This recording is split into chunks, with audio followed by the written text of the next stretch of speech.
হ্যাঁ, এটা একটা বেসিক নেটওয়ার্ক, দুইটা পিসি একটা সুইচের সাথে কানেক্টেড, আর সুইচ হচ্ছে সার্ভারের সাথে কানেক্টেড। এই সার্ভারটা আমরা এফটিপি সার্ভার হিসেবে ইউজ করবো। সর্বপ্রথম রাইট ক্লিক করে ডেস্কটপ, দেন হচ্ছে আইপি দিয়ে দিব।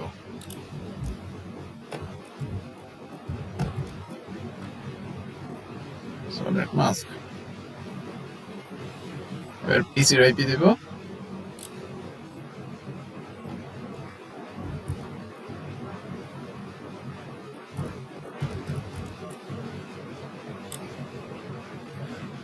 সেম ভাবে পিসি 1 এর জন্য।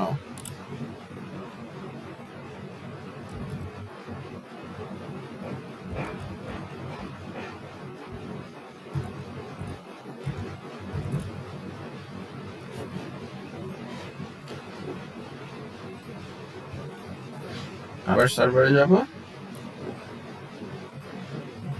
ডেস্কটপ, সার্ভিসেস, এফটিপি সার্ভারে গিয়ে এফটিপি সার্ভার যদি অফ করা থাকে তাহলে অন করে দিব। দেন একটা ইউজার দিয়ে, একটা অলরেডি ইউজার একটা আছে সিসকো, যার পাসওয়ার্ড আছে সিসকো, আমি আরেকটা ইউজার ক্রিয়েট করি, লাইক পাসওয়ার্ড 123।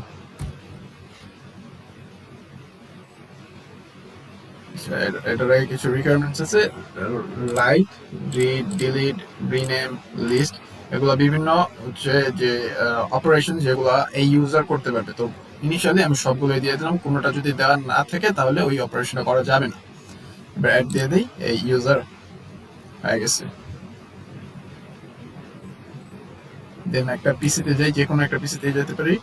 তো যেহেতু এফটিপি সার্ভার, যেহেতু ফাইল ট্রান্সফারের জন্য, তো একটা আমি যাতে ফাইল আপলোড করতে পারি তার জন্য তো আমার একটা ফাইল থাকে। তো ওই একটা ফাইলকে আমি ক্রিয়েট করি। তো টেক্সট এডিটরে গিয়ে যে কোনো একটা ফাইল আমি ক্রিয়েট করে নিলাম, লাইক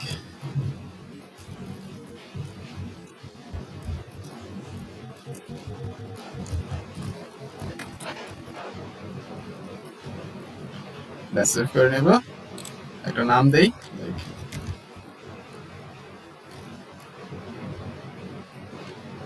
এই ফাইল দিলাম। এখন আমার কাছে একটা ফাইল আছে।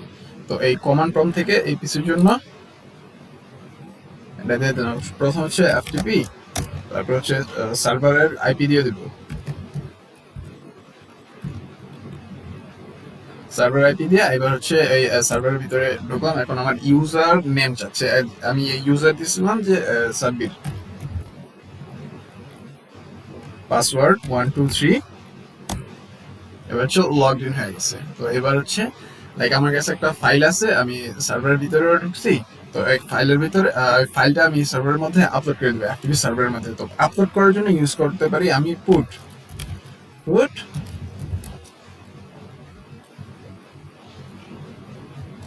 আচ্ছা, সবার আগে সে চেক করি যে এই সার্ভারের মধ্যে ফাইলস আছে কি কি।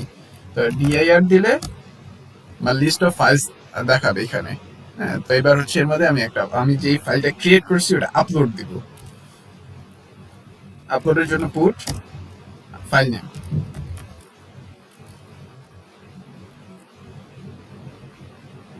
আপলোড হয়ে গেছে। এবার চেক করি যে এই যে আপলোড হয়ে গেছে। তো এটা যদি আমি ডাউনলোড করতে চাই তাহলে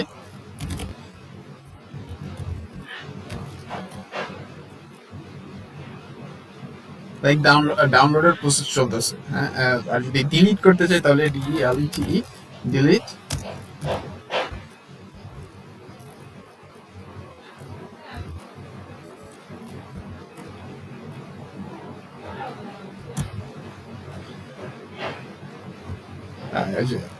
ডিলিটেড ফাইল submit.txt সাকসেসফুল। এবার চেক করি যে এখানে submit.txt নামের কোনো ফাইল নাই, যেটা এখানে ছিল যখন আপলোড দিয়েছিলাম ছিল, এখন নাই, ডিলিট করে দিচ্ছে, এখন নাই। তো এভাবে বোঝা যাচ্ছে যে FTP server connection successful, FTP server ঠিক মতো কাজ করতেছে।